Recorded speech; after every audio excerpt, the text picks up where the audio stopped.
I just say what my name is. My name is Aaliyah Hoo Kim. I got recruited to work in corrections. This was really cool. And like the interviewer literally said, "We need more women of color working in correctional services." And I responded with, "Is that because the only people in correctional services are people of color?" And he like looked at me and he kind of just went, "Well, I mean, it's pretty divided." Like, what the fuck does that mean, divided? When you out here carding black youth like left, front, and center. Divided? Nah. Seems like it's like cultural genocide. You're out there trying to incriminate everybody else. So anyways, I didn't take the job. I love my job, but I got a lot of things to say about it. You know, there's a lot of people that shouldn't do it. There's a lot of people that shouldn't be in this industry. There's more people that are doing it that need to question why it is they went into this profession. And I think you need to do a values evaluation. Like the word value is in evaluation. And that's really important because it's literally saying that you need to overlook to understand why it is you decided to do what you do. And I don't think enough people, not just nursing, but in any job, overlook or understand why they do what they do. And maybe that's why they hate it. I mean, like, that's the thing with free healthcare. Like, we don't have a privatized system. And it's really not even free. Like, you pay taxes in this country to be a citizen. So it's not free. You pay for it. You just don't see it every single month. But then you have to use the service, and that's when you see it. And then the service is shit because you got to wait a really long time, and then you get, like, shot in and shot out. It's a revolving door. I didn't want to work in a system that was a revolving door. I wanted to work in a system where people came and they got better. And if they didn't get better, then they died with me, and at least I was there. At least I knew what happened. I don't have to go home at night and question whether or not this person's okay. I wake up and I see the same people Monday to Friday. I know they're okay.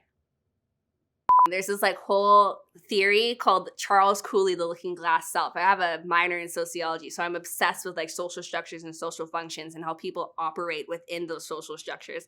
And the looking glass self is this idea that what we think of us is not really what we think of us. Like, I'm not thinking about, it's not about what I think of me, and it's not about what you think of me, but it's about what I think you think of me. And that's literally how every single one of us operates every single day. Like, it is so hard to decide who I am because I'm constantly thinking about who it is that you would want me to be. And then I respond accordingly. So you put a camera in somebody's face and it's like, shit, like, am I thinking about now how I look or how I act? Or am I thinking about now how that person on the other end watching this is going to think about how I look and how I act?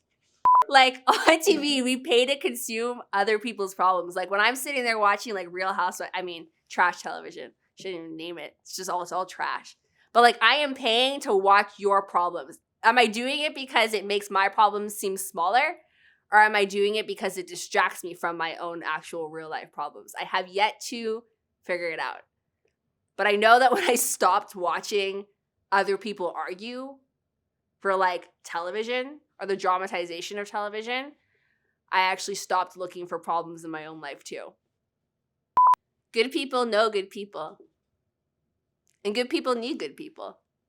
So when you all exist on the same wavelength and you ride the same frequency, it's impossible to be disconnected. I think that's what an actual vibe is.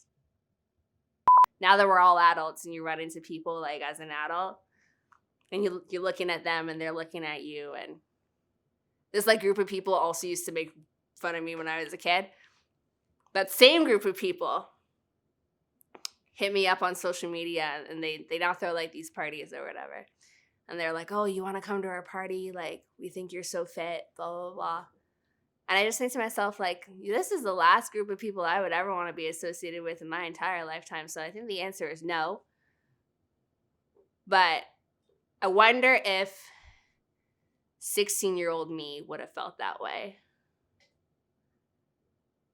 I can definitely say that, 23-year-old me is shocked at how far 16-year-old me came, because Probably didn't make that many good choices, and somehow I still ended up here.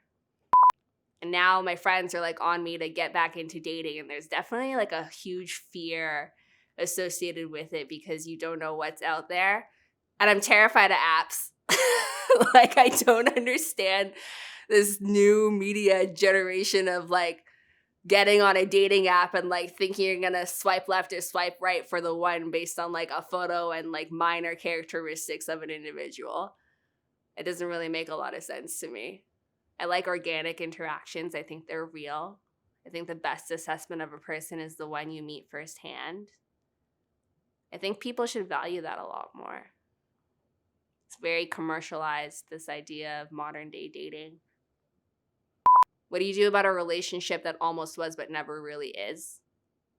Does that make sense? Like, it almost happened, but it wasn't really something. But in your head, you thought it was going to be something, so you put all your eggs in that one basket hoping it's going to exist, and then it doesn't. And then you start all over again. I feel like that's what an app feels like.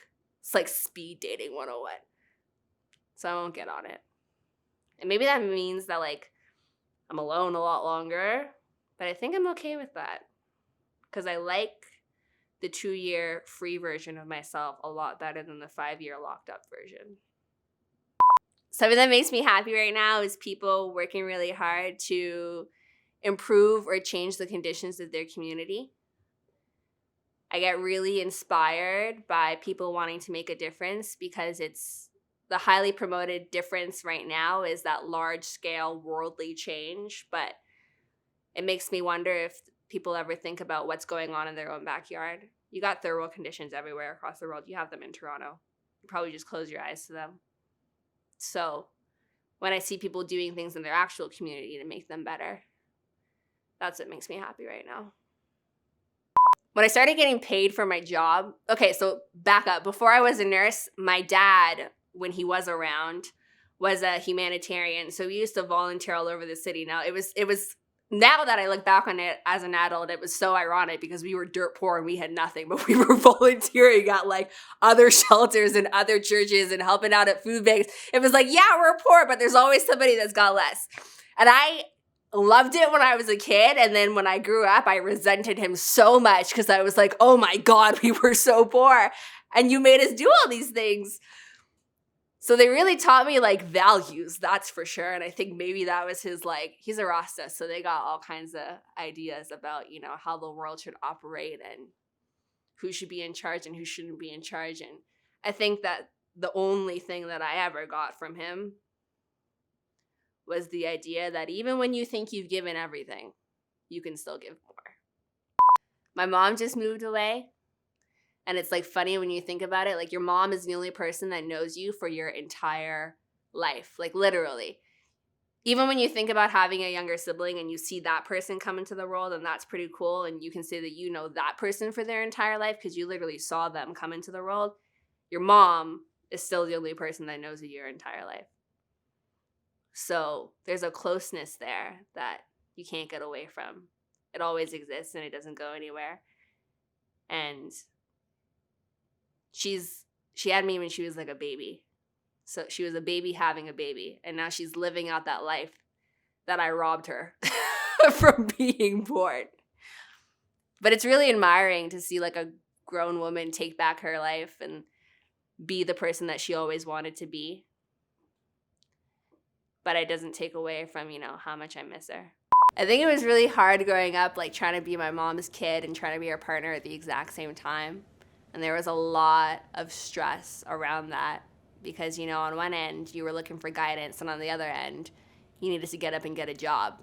And there's not a lot of time for guidance when you're working 24/7 just to support your family.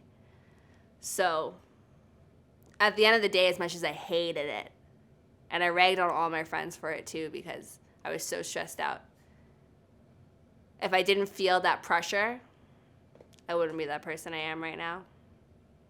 And you know, it takes pressure to make a diamond. So I guess I'm a diamond.